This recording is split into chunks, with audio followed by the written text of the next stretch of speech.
Thank you very much. Thanks for being here that early in the morning and that after a really nice party yesterday. I just checked out the location. Really looked very, very good. So just to wake you up, I know you're here physically, but maybe not mentally so much. And that's why I decided to start out with a video, right? Are you ready?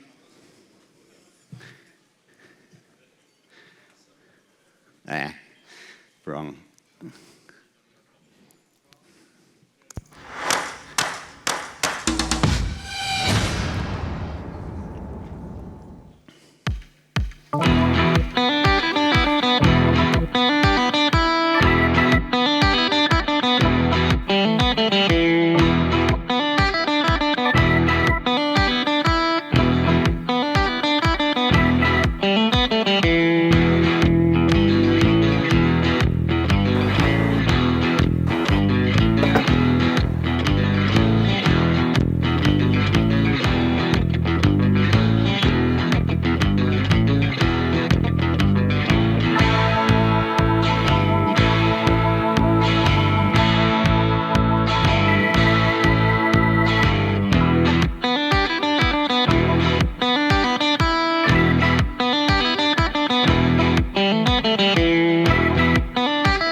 So what you just saw was a successful relay attack on the Tesla Model 3. And I hope it's not disappointing to you when I tell you that this was a staged video. We didn't really... That's being said. There is this video, you can find it on YouTube, and I would appreciate if you gave it a few views, because the people that were helping me there were a little bit disappointed that this video, where a lot of effort went in, just did the second rank of the videos I have in this talk. So what to expect today? It's about a lot of things. It's why you shouldn't use your phone in order to unlock your car, why you shouldn't use the NFC card of your Tesla, how to track Teslas, how to talk to Teslas, how to resolve the vehicle identification number of Teslas, how to talk to Teslas, how to emulate a Tesla, and how to profile a Tesla. So there's a lot of Tesla. And first things first, about trifinite.org. Who has heard of trifinite.org by now? All right, so I guess it's a lot of young people here. In 2004, we founded that group, and we primarily focused on Bluetooth security research back then, Bluetooth Classic back then, and we were participating in a lot of events that also the Bluetooth SIG was organizing in order to help vendors to fix Bluetooth bugs, security Bluetooth bugs in their project or products back then. So this was the time of Nokia feature phones and Sony Ericsson feature phones and so on. I'm living in Salzburg, which is very close to Munich, which is München, right? Like this place. So this is not new to me here. I'm a regular participant at the German CCC and also spoke a few times there. And of course, I own a Tesla Model 3. In order to do all that research, it was necessary to have it available all the time.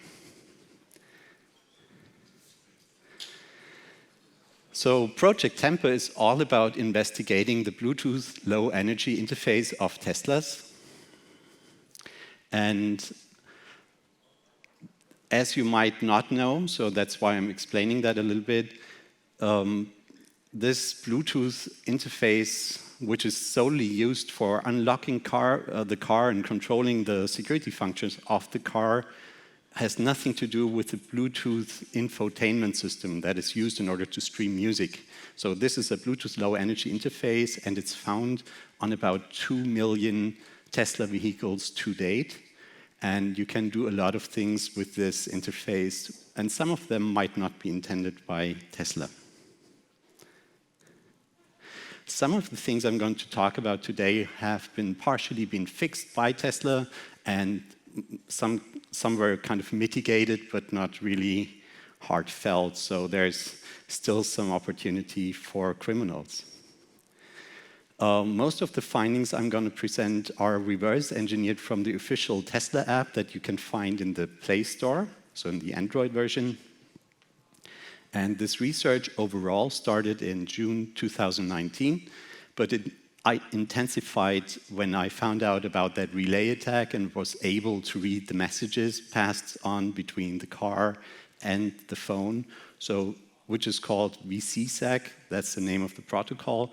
And that's when the research I intensified and I found a few more things. So the phone key is Tesla's very innovative way of saying that the owners do not need to have any other device besides their smartphone in order to use the car. It's been introduced with the Model 3 in 2018, and as said, the phone is the key fob. And it's now also used in the Model Y and also in the Model S and X from 2021 plus. So there's been a new version of that vehicle that is sold for like 4 weeks in Europe by now. So you won't see a lot of Model S and Model X with this feature for now, but there are more to come also in Europe. And also, I believe that this phone as a key feature will find its way to the Roadster, which, when it ever gets produced, will also have that. Since it doesn't have door handles, it's going to be a difficult thing. So in general, there's three ways to unlock a Tesla. The one is, as just said, the phone key. The other one would be the NFC key card that every owner gets with the car. And the third method is a key fob. It's sold separately. It costs 160 euros and pretty much does what the phone does. So it's enabling passive entry, and you can also like proactively unlock the car and control the car. So as said, the NFC card comes with the vehicle. You just tap it on the B pillar or in the middle console in order to authorize your action, whether you want to unlock the car or whether you want to start the car in order to drive it. This key card does not allow passive entry. And by passive entry, I mean that whenever you are in proximity of that vehicle, the vehicle will recognize your device and unlock the car for you. So there's no interaction needed for you as the driver. And this is not working for the NFC key card. The phone key does allow that. There's an official app for iOS and for Android. And also, the Android version does do NFC card emulation, so you can emulate the NFC key card with the phone as well. And this solution does allow passive entry and also allows you to control basic security functions. And then there's this key fob, as said, it's not cheap, and it's based on Bluetooth Low Energy as well. It behaves a little bit different compared to the phone, but it's also carried by the owner as a typical key fob. And you can use it for authorization by a tap on the B pillar as well, since it's also emulating or also has a portion that is able to do the NFC protocol. All right. So when I asked on Twitter how the people or the owners of Model 3 and Y unlocked their car, this was the result. So 83.7% of given that very small sample of people taking part in that poll, use their phone in order to unlock the car. So that was good news at the time, since I was on to something in the direction of relaying that signal. So in general, the phone key, the smartphone app finds the vehicle, it identifies the vehicle, checks if it's the right one to talk to, connects to the vehicle, and then communicates with the car. And so the car unlocks, starts, opens, etc. This is done via a generic attributes protocol. That's very common if you look into BLE things. So usually this GATT attribute profile is communicating a name and so-called characteristics that you can write to, like in the to vehicle case, and characteristics in order to receive messages from the car. In this case, it's the from vehicle characteristic. And also, this whole Bluetooth device, which is used for passive entry, is behaving like an iBeacon. It's a very known protocol, and it's mainly done so that also iPhones can always discover vehicles in their proximity. So there's a UUID connected to that iBeacon specification, and this UUID is specific to Tesla vehicles. So every iBeacon built in a Tesla vehicle will look like that. And there's like two IDs, one major, one minor ID, but there's some more detail about that later on. So how does the smartphone identify the vehicle? So clearly, if you scan for Bluetooth devices in the proximity, and it happens to be that there's a Tesla Model 3 or Model Y in your area, you find a name which starts out with a capital S, and then there's 8 bytes hex encoded, and the last character would be a C, and it used to be a D, P, or R as well. But they got rid of the other 3 beacons, usually, or in the beginning, every Model 3 and every Model Y used to have 4 beacons, and they reduced it down to 1. And that's just a guess what these characters stand for, but that's not that important. Important is these 8 bytes in hex. They seem very random at first, but they are unique to a vehicle. So you could tell every vehicle has a different 8-byte sequence. And I just thought that is not right, since it's always turned on, and this ID is visible to anyone with a BLE radio, like in the phone, right? Everybody has it. So, and I was under the impression that this could be a privacy issue and could be used for stalking. And if you compare this whole discussion about the AirTag, and I don't know, have you heard about that AirTag privacy issues? Of course, it's been a big thing in the news. Thing is that Apple AirTags are doing a pretty good job in disguising the hardware address and also disguising their ID. And still, it's possible to follow AirTags and to stalk, especially if you have that Apple device. And you using the Apple infrastructure, then of course you can always identify the AirTag. But in a way, that never was an issue to Tesla, even though Tesla implies, so like this car is the driver, and once you can spot the driver, you know a lot of things about the driver.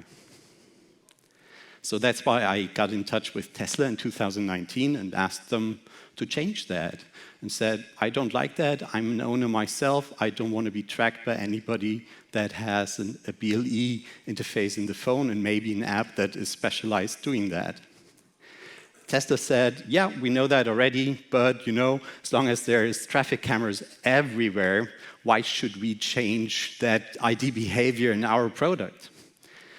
And so I thought it would teach them a lesson if I published an app which is called Tesla Radar, which is exactly that. It's an app running on phones, spotting Tesla vehicles, communicating that to a service that draws a heat map out of that.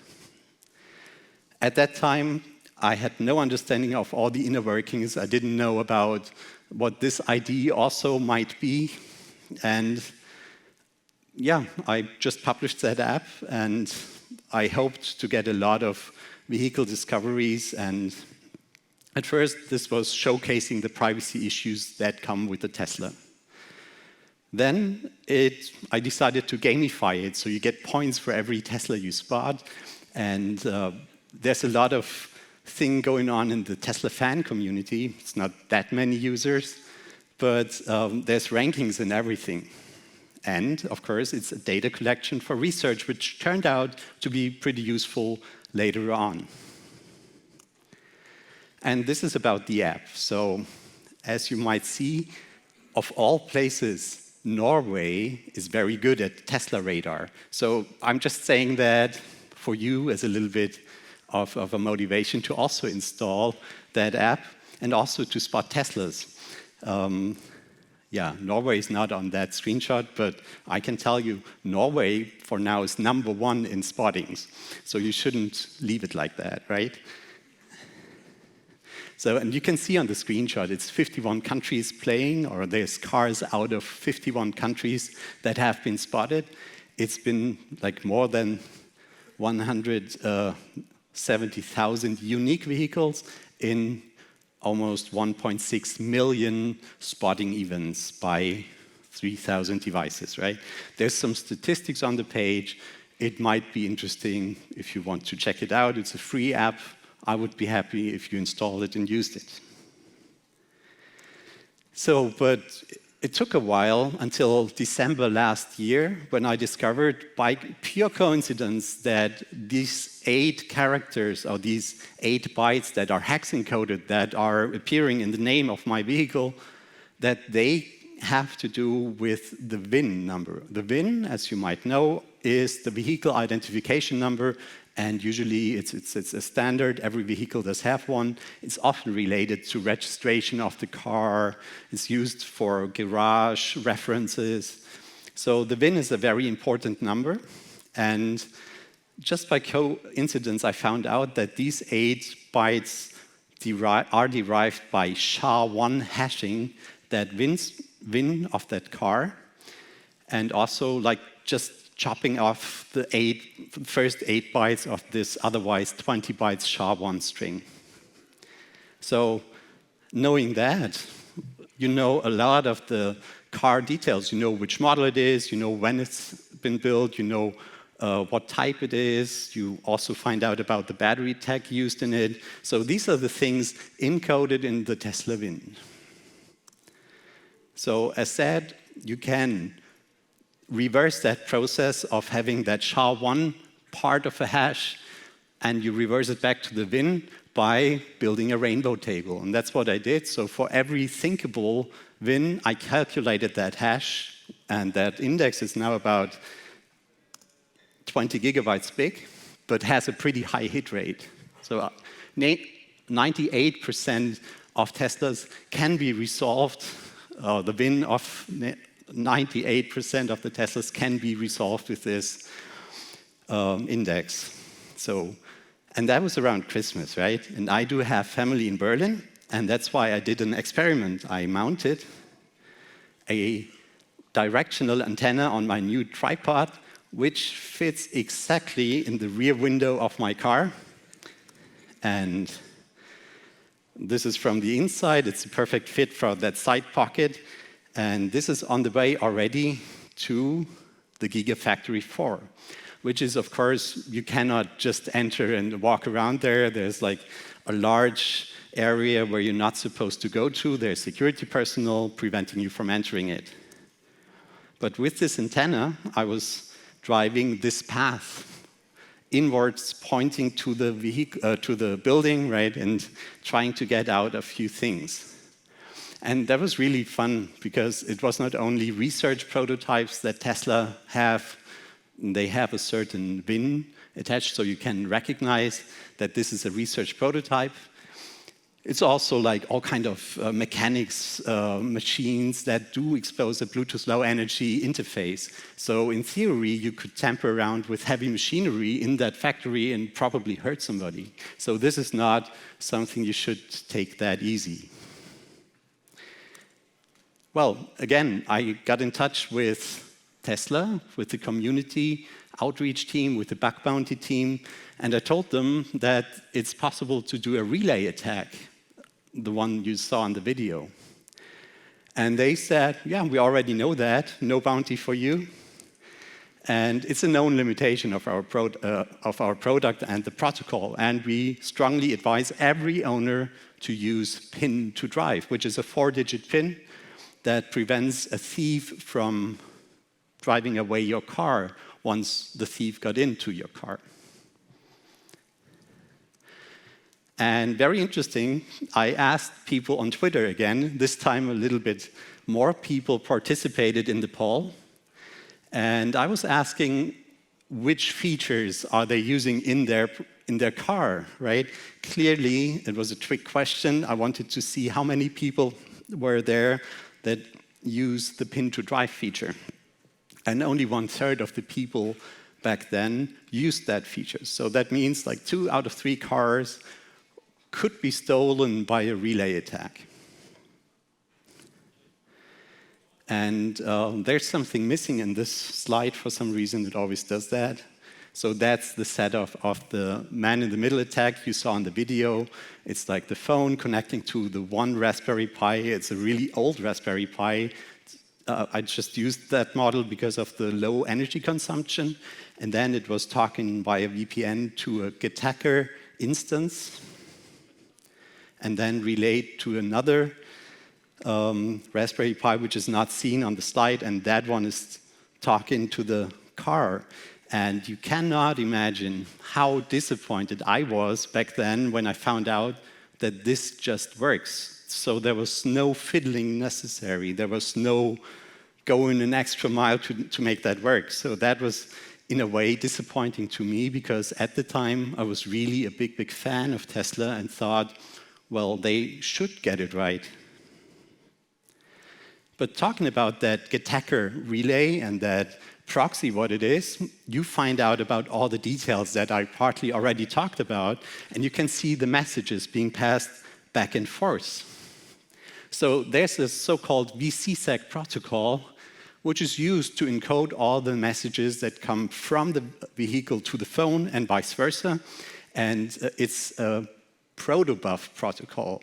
Protobuf, for the people here that do not know what it is, it's like a binary JSON form.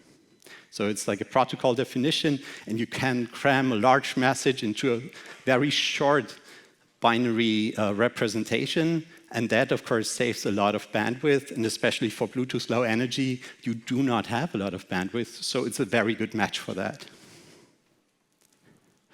And it's, of course, not only used for the phone as a key feature, it's also used by the key fob. You can see that in the protocol messages. It seems to be used for the tire pressure subsystem, and it's also maybe used for backend communication. And maybe there's even more use cases that I do not know of yet. So VCSEG has a long history as well. Of course, it started being integrated into the app by April 2018, when the Model 3 was very new. And back then, it was using the protobuf implementation by Google. The current app version, which is current version 4, is using a very similar implementation, but by a different manufacturer. It's now using the wire protocol made by Square. Very similar output, but it's not extractable by standard tools as it was before. So it's a little bit more difficult to get out that protocol definition from that APK. But over time, that protocol kind of developed a lot. So the latest version I was having a look, or closer look onto, had 77 messages and 45 enums, whereas the first version just had 22 messages and 9 enums.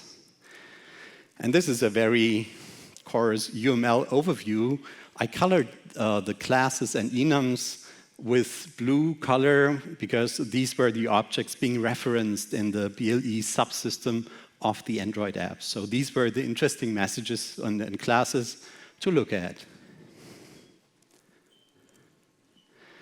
And you can also, once you catch one of these binary messages, like the one here in the parenthesis, you can easily decrypt them with a shell command. All you need is to have that protobuf definition, which you find on the GitHub repository.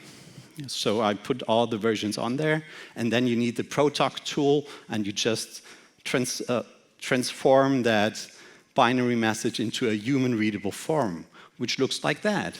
It's like, it looks like in the JSON representation, you absolutely know what it's all about. It says about the public key SHA, so every key is referred to by its 4-byte of the SHA-1 hash. It's very clear, there's very little guesswork to do. And of course, you see the whitelist as a key term here. So having a key in the whitelist of the car does allow you to use it.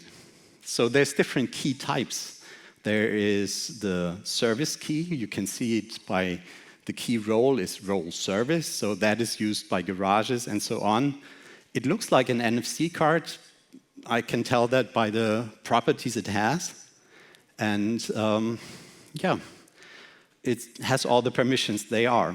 There's a token, there's a public key. We will find out about a little more about these properties later on. Then there's the 2 NFC keycards that every owner gets with a car. They look similar but have a different role. Here it's a role owner. And then here's an example for a phone key in the whitelist. It looks different. It has a counter next to the token in the bottom. So the session info for talking with the car has a little more information. That implies that this phone key is capable of doing passive entry. And this is an example for a key fob, which I, of course, got. So the next slides are just there for reference. I will skip over them since there's a lot of them. You see a lot of the protocol classes. These are the messages sent from BCSEC from the car to the phone. And there's a few examples. There's always a length header pre-appended to the message, which is not part of the protobuf protocol definition. It's something that Tesla introduced, and I think they did that for fragmentation things in issues they have with fragmentation of messages. And always you see like the translation to human readable. There's also like the vice versa, the other direction, things you send to the car, to VCSEC from the phone. It's unsigned messages and signed messages. Usually unsigned messages are crammed into a signed message in order to have like a secure message then, which has more or requires more security and more permission or more privilege. Cryptographic keys are easily generated. So that's just the OpenSSL command on how to generate a valid key pair that can be used in order to be whitelisted in a car. So there's no special Tesla CA that the key needs to be signed from. So you just generate your key, which is perfectly fine. And yeah, you're able to then, once this key is enrolled into the car, you can send signed messages. And these are encrypted and signed with the Galois counter mode, which is most known from its use in the SSH protocol. So that's also very good crypto, so there's nothing wrong. And this Galois counter mode does have initialization vector, which is a rolling key in this way. So there is 8-byte invocation counter, they call it, which in the case of Tesla is just 4 bytes long, by the way. But this is used as a rolling key feature, and only higher numbers are always accepted by the vehicle. Well, there's some actions in the protocol that you can use the messages for. It's like things like open car, open trunk, open charge port. These are the things that the app is also like having buttons for. So it's pretty straightforward and pretty self-explanatory. And in order to open the car, of course, you need to have more privilege, and that's why these things are only working as signed messages, of course. And this class of messages is, or this enumeration, is showing you things that can go wrong. So we see some of these messages in the attacks later on. So and also there's like a short form of commands that are used in the key fob, which is more limited and has shorter message types and so on. It's like something I did not fully comprehend by now. So this is an example for a signed message, and there's a lot of guesswork of what goes into the payload of a signed message, since it's really hard to figure out once you just got the crypto string. But that guesswork worked out, and I have a fully functional client for the VC-SEG protocol. So what can you do with these unsigned messages for now? You can find out whether a car has several keys enrolled. You can tell whether the driver or owner is an Apple fanboy or not. You can see how much which key is going to get used, because the counters are always increasing. And you can tell there's a service key enrolled in that. And funny enough, it's never changing, or there's 2 different service keys that have alternating IDs, and that implies that there must be an NFC service key card, which is pretty neat to have. Right? Maybe someday you find that on eBay. So what does it require to whitelist your own key? So as said, you have to speak the protocol. You need to be able to talk VC-SEG to the car, and there's a maximum number of 19 keys that can be enrolled per vehicle. And there's also features called fleet management, so I'm not really sure what this is used for. I'd say it's some corporate feature, no idea. And the whitelisted keys are referenced with a key ID, which is the first 4 bytes of a SHA-1 hash over the public key of the specific key pair you want to whitelist. So what's usually happening, if you have your official app, you log into your Tesla account, and the Tesla owner API gives you all the VIN numbers that you are allowed to talk to. Tesla knows very much which VIN belongs to which person. The bad thing about that is the car doesn't know that, and as soon as somebody starts talking to the car has no means of proving that Tesla allowed that. So that's a big flaw right there in the application. So once you get the VIN identifier, or you just see a car that identifies as a Tesla, you can begin the whitelisting process. You would send first, please give me your public key, then you send your public key, and you kind of make that Diffie-Hellman key exchange, and you derive a communication key. And you, of course, get the number of whitelisted keys so that you can, after the process, tell whether there's one new key enrolled, which is your key. And I won't go into very much detail here, since it's just protocol and boring. And yeah, that's maybe interesting. It was possible to tap the NFC keycard at the outer side of the car in order to enroll a new key, which is a security issue. And finally, you receive your whitelisted key, you get confirmation, and then you're ready to start using it. And this is when I thought about the authorization timer attack, because as said, you can tap the B pillar, the outside of your car, and you do that if you use your key card in order to unlock the car and lock the car. And there, every time you touch that B pillar, or the middle console, there was a 130 seconds time in which every attacker in the vicinity of that vehicle could enroll her own key, right, and drive your car. And not only when you unlocked it, but also when you locked it and left the car, so even less chance of you finding out. And during that 130 seconds, there's no extra NFC key tap necessary, so that was a big issue. Tesla never got in touch with me, but they kind of mitigated it. They said, or they made it impossible to tap the B pillar in order to enroll a new key, but you still, of course, have to tap somewhere in order to authorize a new whitelisting of a key. So there's some ways you can also force your victim to do the middle console tap. So this is a half-hearted mitigation, so to say. So there's a video. I won't show that video to you.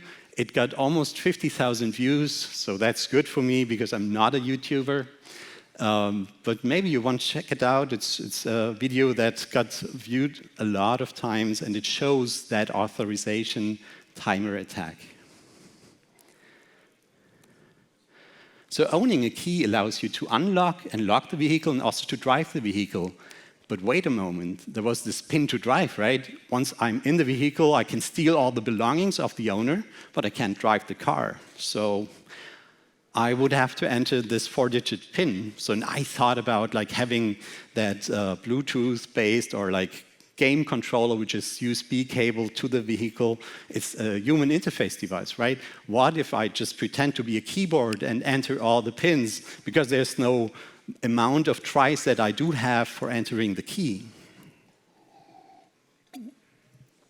And 4 digits to start with is not a lot, and usually it's like the known few PIN keys that everybody uses, right? It's like in Germany it would be 0815 or 1234 or 0000. It's like that. But somebody told me, and this guy is credited afterwards, he told me it's not about the numbers, Martin. Once you have a key in that vehicle computer, you can just bypass that dialogue, so it just disappears and you drive away. So everybody who was able to enroll a key doesn't need to know that PIN anymore. So that tip that Tesla gave to their owners on how they should use a PIN to drive is not worth a lot in that scenario. One next thing, and there's also a video if you want to check it out, it's showing how to make that PIN dialog disappear. And Tesla does have a very broken trust model. So I showed you the messages that the phone sends to the vehicle, but what about the messages that come from the vehicle to the phone? These are interesting as well. And for every phone talking to the vehicle, it has to make sure that everything is proven cryptographically, and it shows that you do have a private key enrolled in that vehicle or a key enrolled. And this is not the case for the car talking to the phone. So it's really interesting in becoming a car.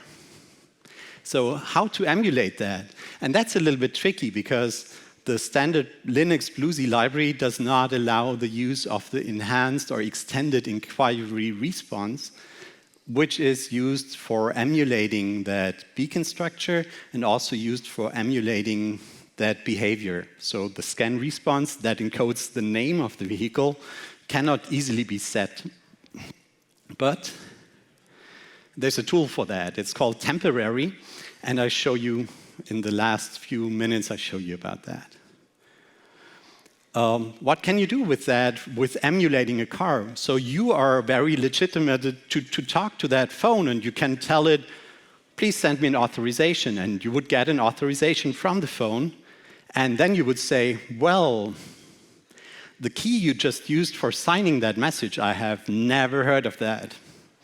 And the phone says, but you should have heard of that. And it would go, please show me the list of your phone keys, of your in whitelisted keys. And you, as the fake vehicle, would say, see, it's an almost empty list, and there's sure not your phone on it. And then the phone would just disconnect and say, goodbye, thanks.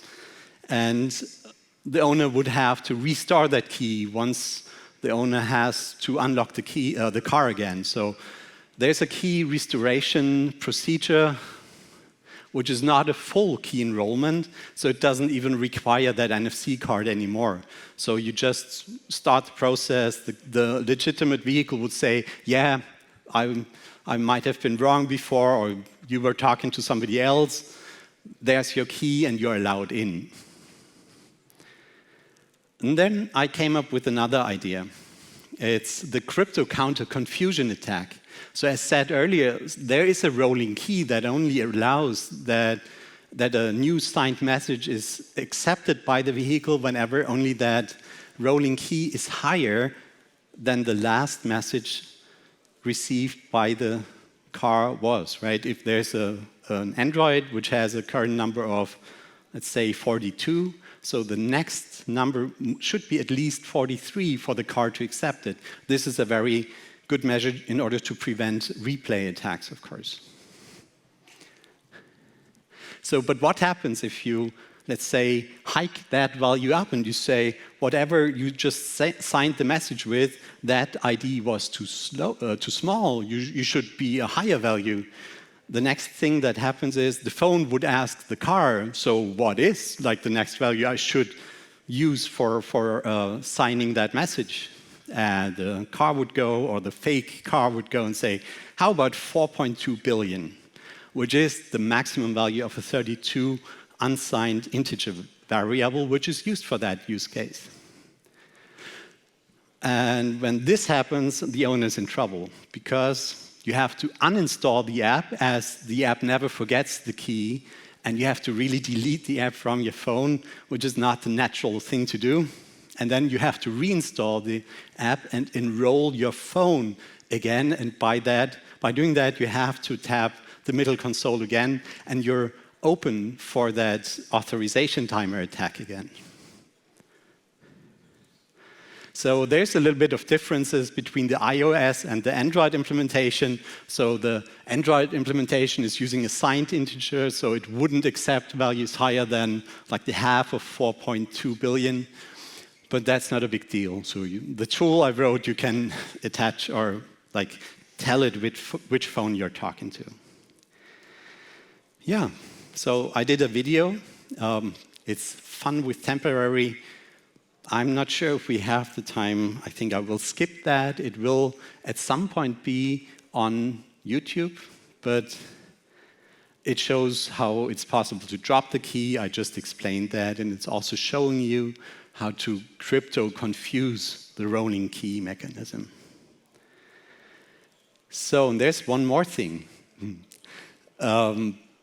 As said, there's a session info. Whenever the counter is off that the phone is using, it will ask for the session info.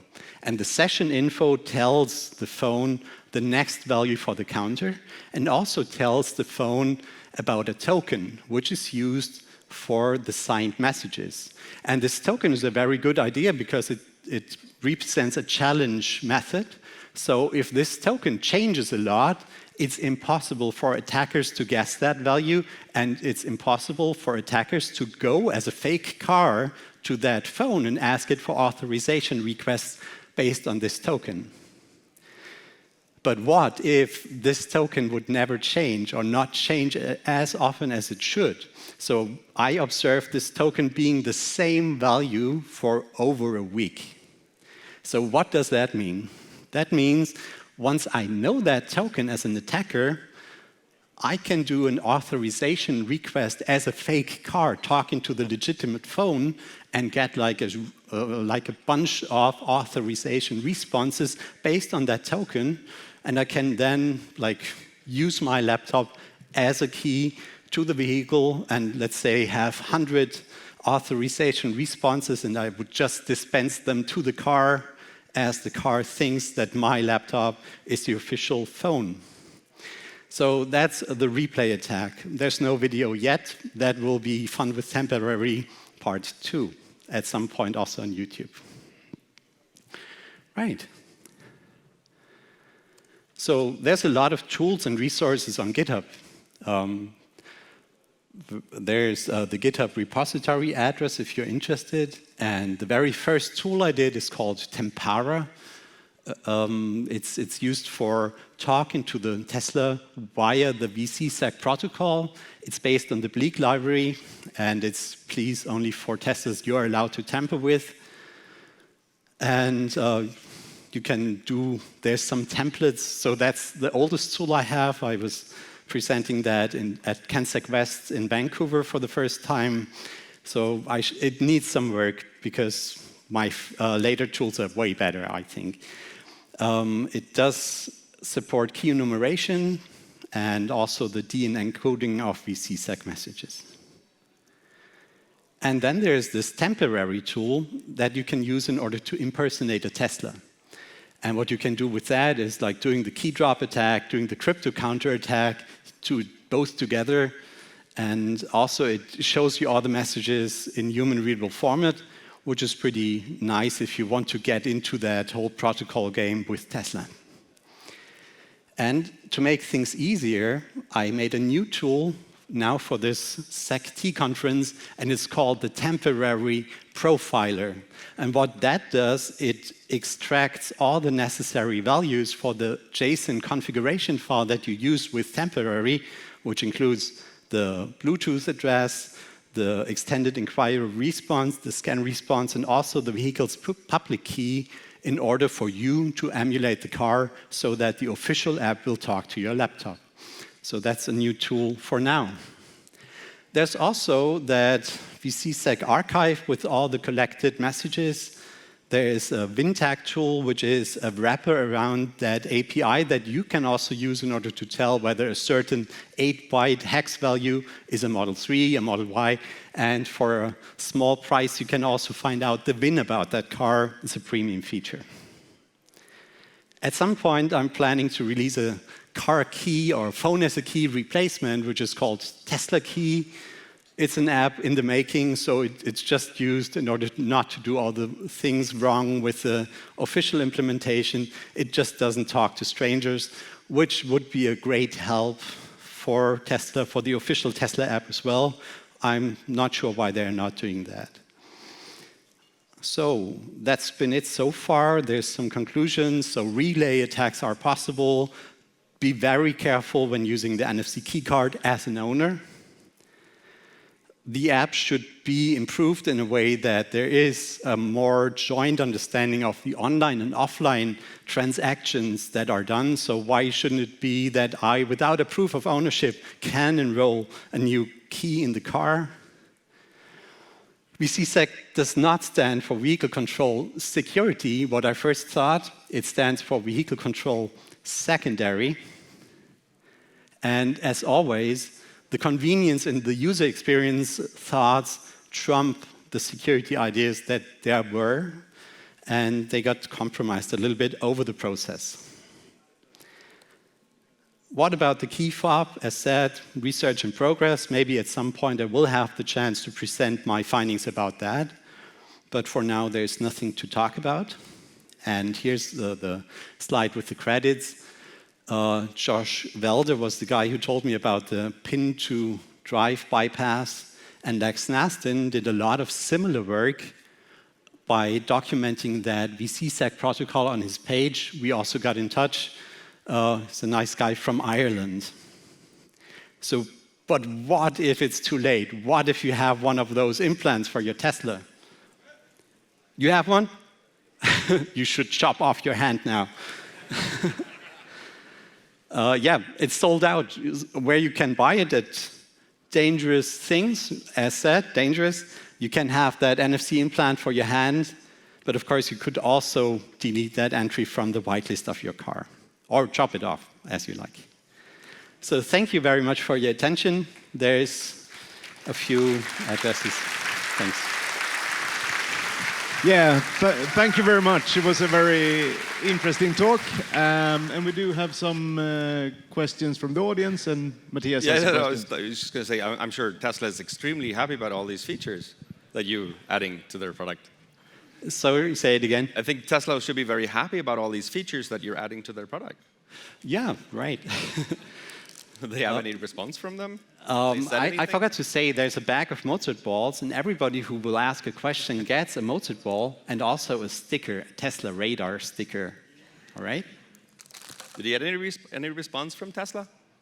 Have they said anything? Tesla didn't say anything. So I was in touch 2 times with the bug bounty team, but my expectations were different. I was a little bit disappointed, and I haven't heard of somebody who ever got a reward by the Tesla bug bounty program so far. So my assumption is that Tesla is not doing a very good job there. So that's just me saying that.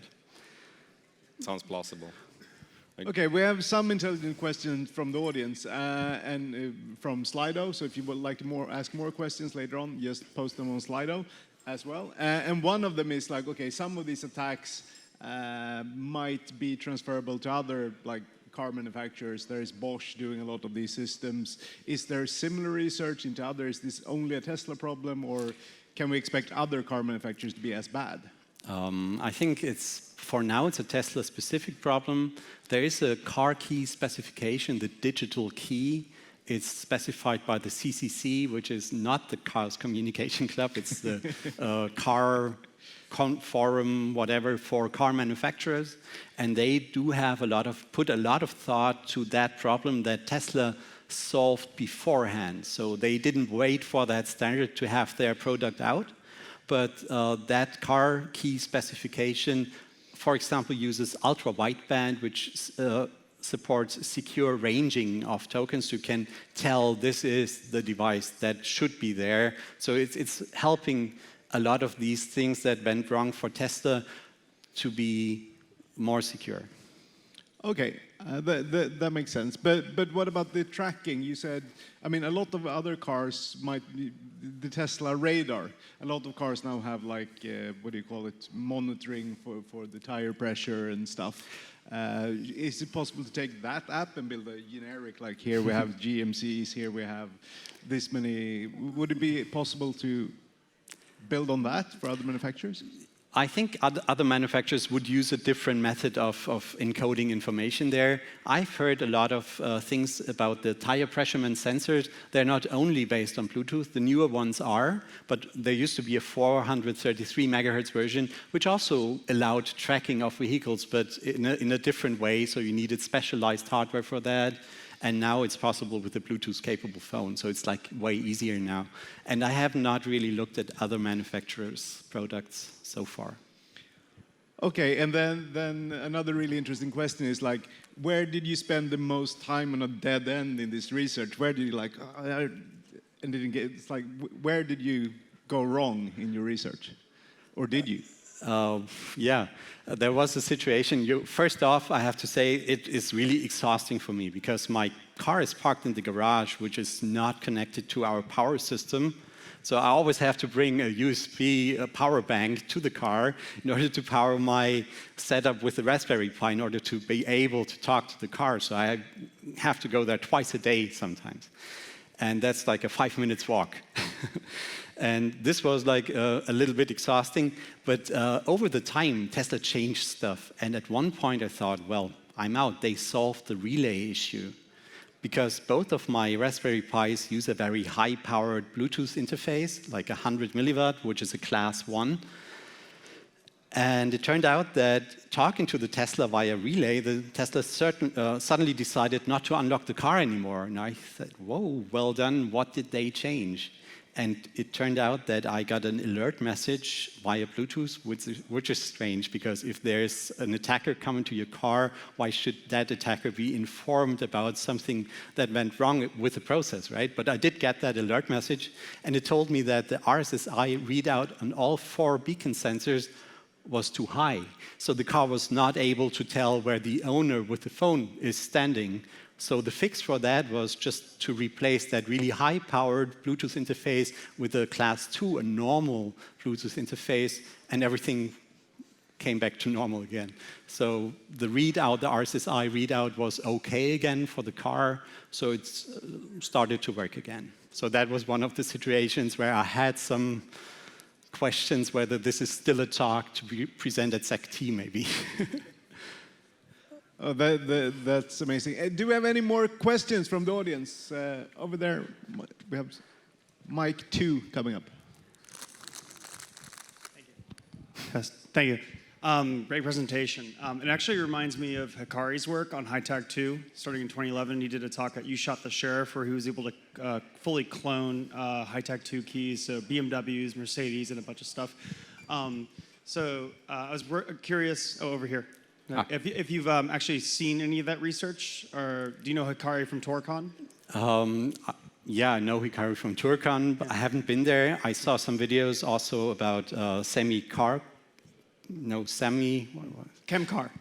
Yeah, right. I saw his attack with the double. That inspired me a little bit, like thinking about the replay attack you saw. Yeah, I watched this. I also got that Connected Car Hacker's Handbook. Yeah. You know, for me, this is a new field of research. Since I'm the Bluetooth one-trick pony, suddenly I got some more toys to play with, right? Yeah. So that was nice. And of course, I did some research. So, cool. If anything, like, I'd love to introduce you if you have never spoken with Hikari, because I worked with him on that, actually. If you see a video online breaking into BMWs, I'm the person breaking the car. But I have some follow-up questions on denial of service. So I may have missed it, but I was curious. What I think I'm inferring is that you could drive around neighborhoods and enumerate every car, right? Yeah. So effectively, like, hedge fund managers could pay you for the technology to sit at the manufacturing plant to count all the cars, right? I think they do have that, right? And that's why they're changing that. So I was curious, what I hear about, like, the disassociation of keys. How long does that take? Like, how long before, like, let's say you sit by someone's house, and then, like, how long before you can knock the keys off that they have to reassociate or reinstall the app? That's pretty well. That's like within seconds. You Oh, wow. just talk. Whenever So the you're phone saying you could connects, drive around everywhere, just disassociate everyone's keys. it's not that easy because you have to know the car of which the key you can disassociate, right? Oh, you have okay. to do the temporary profiler on one of the. But it can be a great party trick if you go to someone's party and they only Exactly. Yeah, everyone's house. So what- I like your thinking. Yeah. And follow up to that, which I think would be interesting. So for the last 7 years, I've been working with security teams at companies where they have stalkers. And so I was working on building TPMS trackers so they could see that the same car that maybe swapped license plates. So regardless of disassociation, so would you say that if you had the right tuned equipment, you would be able to profile every car as you drive by or at parking lots as they come in? So you have like a unique identifier for every Tesla? Mm-hmm. Okay. Yeah, it's possible. I could even like extend Tesla radar for that. It should be possible. Oh, fun. Okay, cool. Well, thank you. I thought those were interesting extensions. I'd love to chat with you further after that. Okay. Yeah, it's a premium feature. Thank you very much. A big course, like full round of self-drive. applause. Yeah, thank you, Martin.